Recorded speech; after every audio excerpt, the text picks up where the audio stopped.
A very good morning, students. We'll continue with the revision of the module 2, that is product design. We'll first go through the contents of this today's video lecture: design for X and design centered development model, strategies for recovery at the end of the life, recycling of the product, human factors in product design, modeling and simulation in products, and the assignment questions. First concept is about the design for X and design centered development model. So you might have seen many times in the terminology DFX. The X maybe stands for design for manufacturing, design for inspection, design for finance, design for economics, designs for X, Y, and Z. So here design for assembly, those are all things. Now design for excellence is basically a set of services aiming at analyzing the way your product has been designed. It encompasses design for manufacturing or manufacturability, design for cost or procurement, design for assembly, and design for testability. If you are really into knowing all kinds of acronyms related to design, so this is the way. DFM, that means design for manufacturing or manufacturability, basically analyze the circuitry and design layout of a printed circuit board. For example, making sure the footprint is in line with the reference designators found in your bill of materials. By the way of your bill of materials will need to be clean and precise if you accept any EMS to understand it and price it quickly. Some good tips on this topic are available through the interesting articles on electronic design. Each and any project should be go through this stage to make sure there is no issues encountered while keying of the assembly of your printed circuit board. For example, design for manufacturability, design for cost, and design for procurement. With ever increasing and volatile electronic components market, the design for procurement and design for cost stage is important in identifying and qualifying alternate parts which would perform the same function as the one you have already identified. This is more important for critical items such as microcontrollers, ICs, or memories. Further than making sure you have alternatives in case of shortage, it is always a good way to make sure you reduce the lead time such as possible for particular item. Lead time is nothing but the manufacturing time starting from the procurement to the market launching. It is also a good way to make sure your lead times as much as possible for particular item by identify different sources for this very part.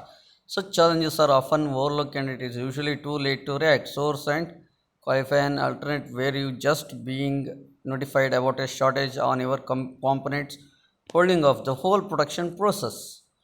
Design for procurement is also valuable at the end of the life of your product to make sure to avoid components obsolescence. Focusing here on mechanical items such as plastic casings, enclosure, sheet metals, or CNC parts, whatever is going to be the exterior of your products, design for assembly aims at making sure your product is easy to assemble. Why the reason? Even with automation and Industry 4.0 bringing new ways for assembly manufacturing products, in the most of the countries, the product will be still be assembled by humans. Therefore, a tiny little discrepancy in the measurements can make your product a little longer to assemble, definitely impacting your production rate.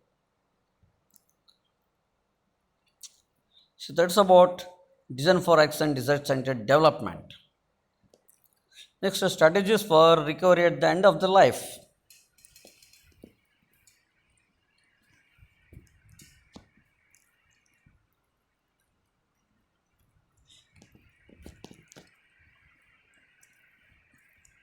Circular economy aims to maintain the value of products, components, materials, and resources in the economy for as long as possible. Current end of life product circularity decision making methods are focused on technical and economic factors, neglecting other crucial areas such as legislative pressures and customer demand, which are pertinent in the decision making process.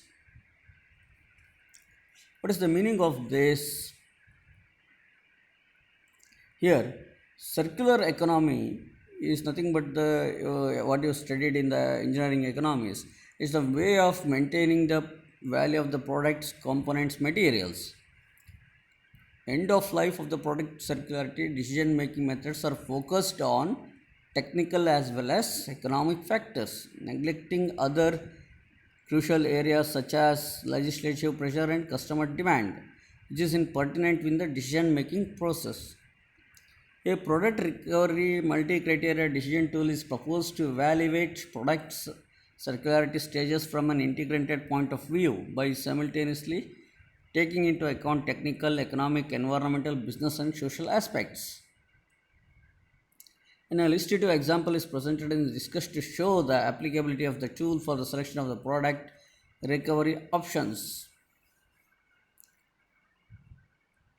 A product recovery multi-criteria decision tool is used at the senior middle management level to ensure strategic decisions, which then promotes success of the company. The global crisis in resource scarcity, population growth, and climate change impacts are placing pressure to ditch the traditional make use dispose economic model and adopt make use return as our collective mantra by growing the circular economy. You know that the circular economy moves away from the traditional take, make, dispose economic model to one that is regenerative by design. The main aim of the circular economy is considered to meet economic prosperity while maintaining environmental quality and social equity to create sustainable world for future generations. So, what do you mean by strategies for recovering at the end of the life? Mainly, this end of the life, you are going to, instead of disposing it, you are going to reuse. That is the only mantra nowadays all the PLM companies would adopt. That is the strategy. They are aiming in such a way that that can be recirculated, recycled, so that there is no much loss while disposal and no economical or the environmental issues takes place while disposal. That is the reason why the strategy is required for the end of the life. Product recovery has become increasingly important towards transition to a circular economy. Product recovery management aims to close the loop throughout the product life cycle. The implementation of extended producer responsibility in new government legislation, together with the growing environment and economic concern, demands that original equipment manufacturers to take care of the products after they have been discarded by the consumers. So always OEMs takes the responsibility of recycling the products at the end of the life, for the end of the life. Okay, that is the meaning here. Product recovery management is the management of all used and discard product components and materials to recover as much of the economic and ecological value as much as possible, thereby reducing the quantity of discarded waste. For example, from PCBs, you may take the cobalt material from electronic wastes. You may take some of the nickel cadmium from the batteries. You may take lithium ions, some of the electronic e-wastes. You may take recover the gold material in small proportions. See, these are all product recovery management. End of life product recovery stages include remanufacture, repair, recondition, cannibalization, redesign, refurbish, and recycle. All these end of life options are distinct from one another, and selecting the best suitable product recovery option should take several factors into consideration. End of the life in this work refers to the point in time when the product no longer satisfies the last user. So this of the strategies what for the recovery of the end of the life is managed. Mainly, product recovery management is the main tool, main strategy. One should be remembering. You should be remembering the OEM is responsibility, circular economy. All these are the product recovery, multi criteria decision tool. All these are the very important concepts in the strategies of recovery at the end of the tool. Recycling of the product. What do you mean by recycling of the design product? Design for recycling is a goal of the automobile industry mainly, which is developing vehicles that are easy to dismantle and that indicate constituent materials on components, allowing for easier material separation. Easy to dismantle and that indicate constant materials on components, allowing for easier material separation. Design for recycling is an eco-design strategy. Eco-design is a systematic approach allowing the design for more convenient for environment-friendly products. For a company with a strategy to reduce its environmental impacts, the first stage is to review all the process intervening in the design of a product and to find solutions to reduce the impacts on the product life cycle.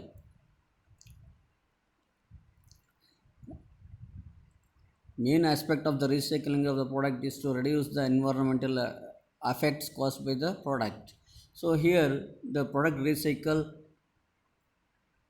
will be happening because to avoid environmental aspects and as to recover the precious metals, for example, from the electronic waste or from the products, so that it will be not too costly for the OEMs to recover.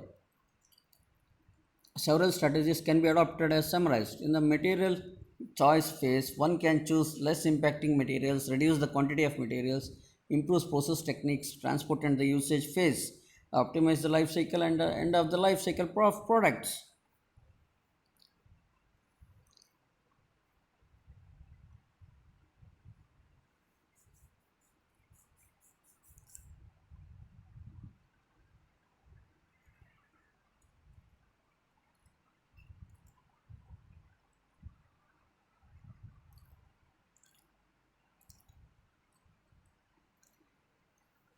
It is widely accepted that the usage phase is highly impacting for energy consuming products with long life cycles because these impacts have a direct effect on climate change. Nevertheless, impacts of the product manufacturing phase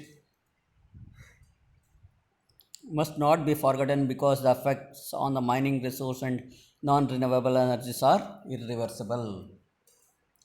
These resources are limited and impact the extraction phase due to their increasing low concentrations and therefore higher extraction costs.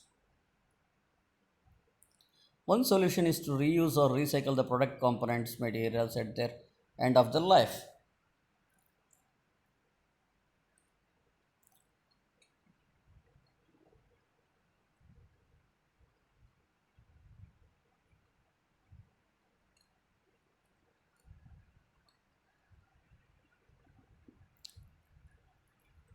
This is about the recycling of the design. Next concept is human factors in product design.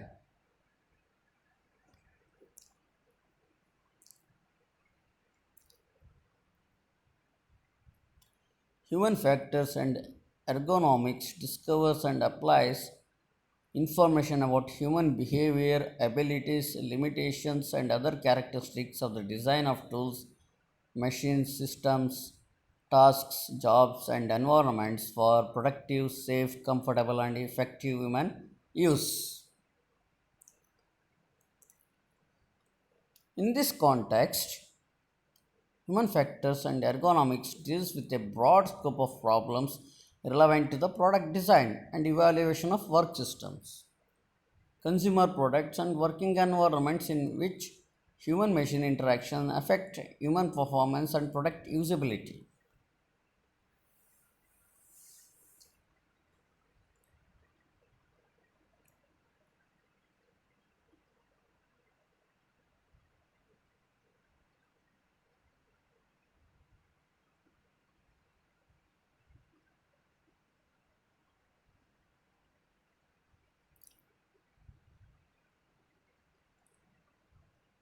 In the field of safety, human factors, and ergonomics, there is an hazard control hierarchy that is used to reduce the likelihood and severity of injury.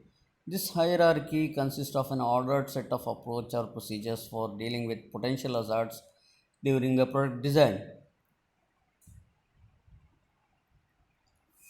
The key elements in this sequence are design out the hazard, guard against the hazard, warn of the hazard.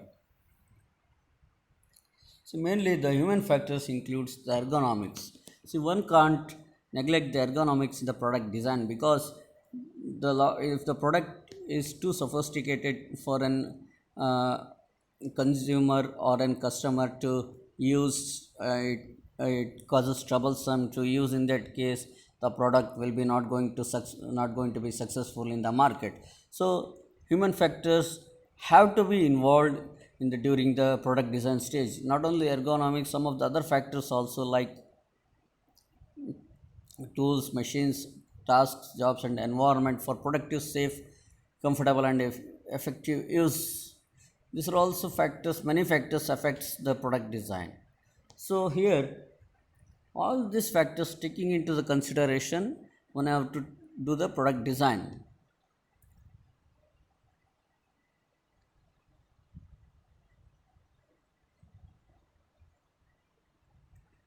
One of the main purpose of instructions and warnings is to inform all foreseeable users.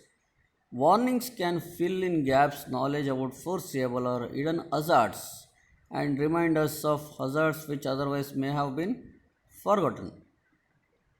Warnings should be understandable and sufficiently explicit so that persons at risk will be informed about the hazards and potential consequences if they fail to comply with its directives. In the context of dealing with hazards, it is not enough to say that people should know something. Rather, it is critical that people be made aware of the relevant information at the right time. Warning serves as reminders or clues which help access that information stored in memory in order to make appropriate decisions. Warnings are not accepted to serve as an cure for bad decision. A warning should include everyone who may be exposed to the hazard and everyone who may be able to prevent an adverse outcome.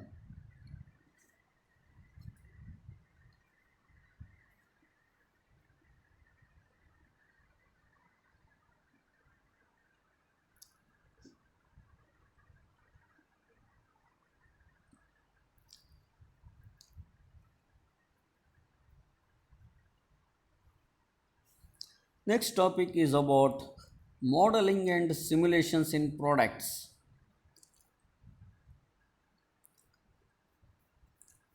See, modeling and simulation is the use of models. For example, you take physical model, mathematical model, or logical representation of a system, entity, phenomenon, or process. Is the use of a model. It may be any type of model as a basis for simulations to develop data utilized for managerial or technical decision making. So you understand.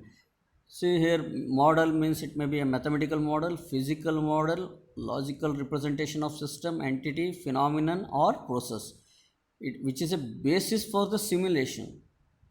Right? To develop data which should be available or utilized for a manager or technical decision maker. In the computer application of modeling and simulation, a computer is used to build a mathematical model which contains key parameters of the physical model. The mathematical model represents the physical model in virtual form, and conditions are applied that set up the experiment of the interest. The simulation starts, that is, the computer calculates the results of those conditions on the mathematical model and output results in a format that is either machine or human readable, depending upon the implementation. So, the same way you here, this example, modeling and simulation, what you are doing in the and this computer aided modeling and analysis lab, where you are going to for a beam. For example, if you take a cantilever beam where you are applying load, you are calculating, you are simulating where the higher plastic deformation has been taken place, which is the uh, point in the beam needs the factor of safety, which part is having the large plastic deformation or localized stresses or which make the failure. So here in that case the output which will be readable by the by a human or even by the computers will be given by the softwares, the simulation.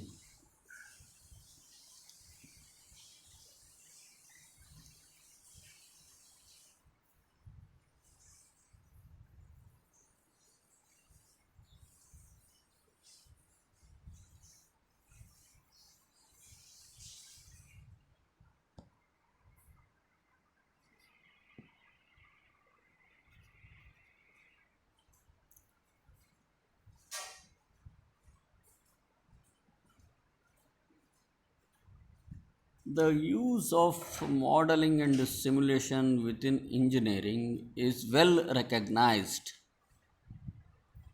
Simulation technology belongs to the tool set of engineers of all application domains and has been included in the body of knowledge of engineering management. Management modeling and simulation helps to reduce costs, increase the quality of products and systems, and document and achieve lessons learned. Because the result of simulation are only as good as the underlying models. Engineers, operators, and analysts must pay attention to its construction. To ensure that results of the simulation are applicable to the real world, the user must understand the assumption, conceptualizations, and constraints of its implementation.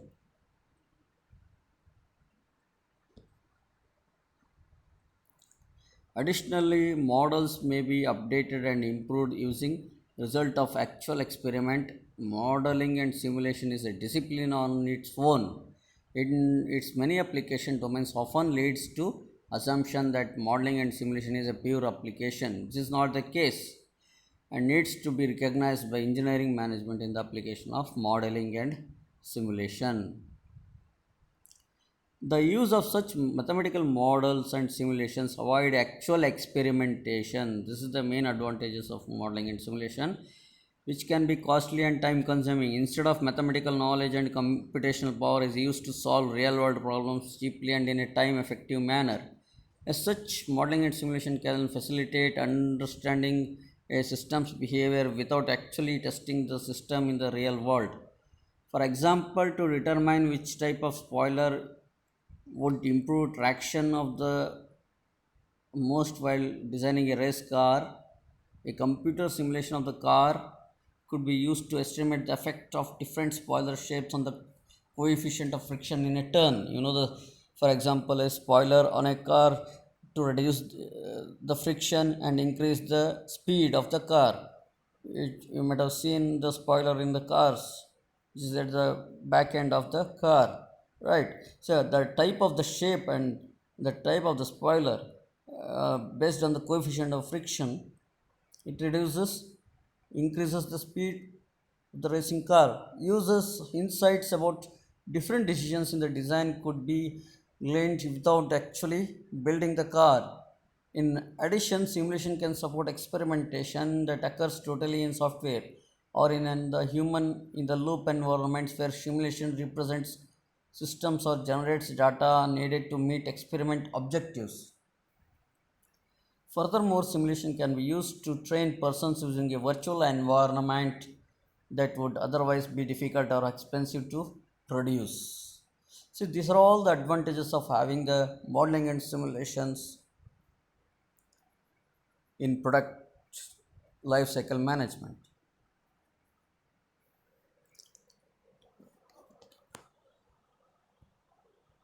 Quickly, we'll go through the topics covered in this video lecture.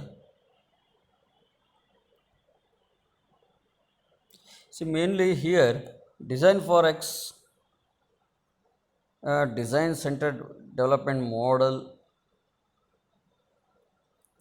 I told you design for X may be manufacturability, costs, assembly, all those things where each and everything has to be considered. Designed centered development model has to be prepared. Strategies for recovery at the end of life. Mainly, I explained this uh, in the short, in the brief note that the circular economy plays a vital role in strategy of a recovery at the end of the life of the product. Mainly, the product recovery management, all those things helps in those strategies helps in recovery at the end of the life of the product.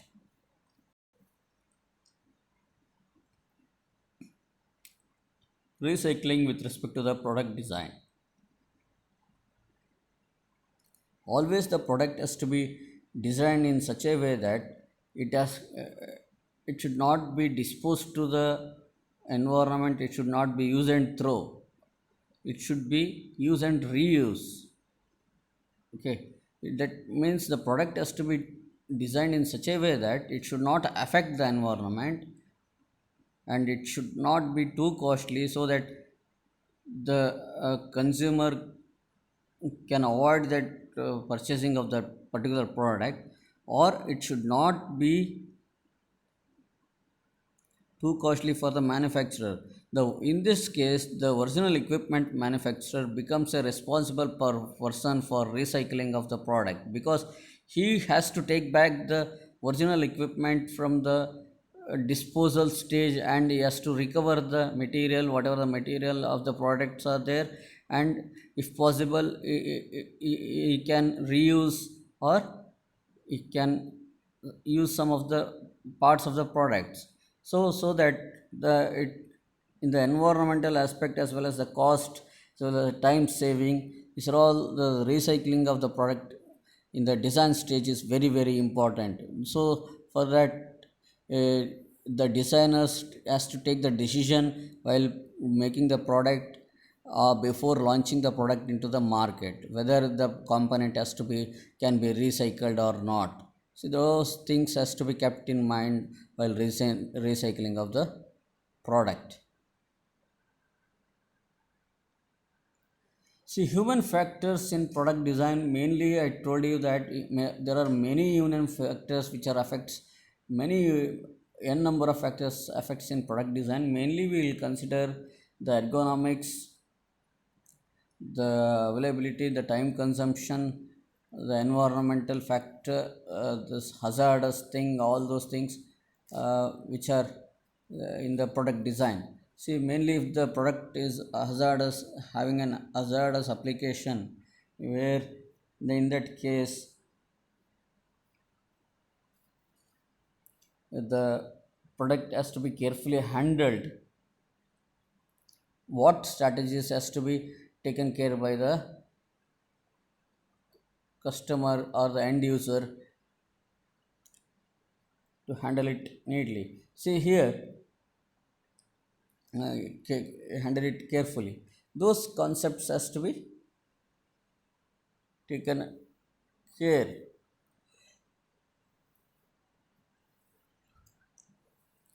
Then modeling and simulation in the products. I told you modeling and simulations. Modeling may be a physical model, a mathematical model, a logical one, or any kind of a model. See, simulation, which is nothing but is an is shown the results with the use of the computers. These are all the concepts. See why modeling and simulation is required. See, instead of making a original product and testing and making uh, what you say attain the requirements of the customer,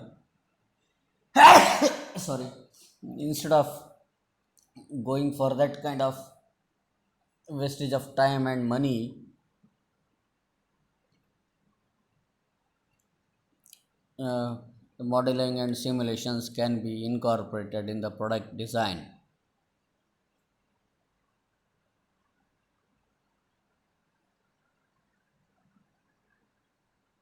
See, finally we'll go through the assignments question here.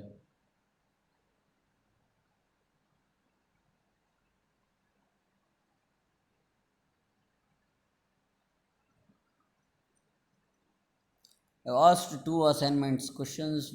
First one is explain recycling of products, that is with respect to the product design. Explain human factor in product design. So please write short notes on this and please submit as assignments as soon as possible so that the attendance will be given to you students. See, this completes the second module revision. Actually, I'm doing it for the second, third time, the revision of the second mod. So I have taken much, not taken much time to go in depth of the each of the every concept, but I have highlighted most of the points which are very important in the aspect of uh, in the technical specification of writing, where you have to note down the main points and to be represented, where if they ask the same questions in the examinations with respect to it may be regarding, for example, human factors affecting the design of the product, or recycling of the product, or strategy or the end of the life, or maybe modeling and simulation of the product. So in that case, you have to write the answers in the technical wise, not in a general wise. Understand? So those things have to be kept in mind. You have to write the technical wordings in the sentence. Otherwise, it will be not considered for the marks. What do you say? The giving the marks. So you can't just write as of your wish. Please try to make it point wise, understand the concept, and write the answers.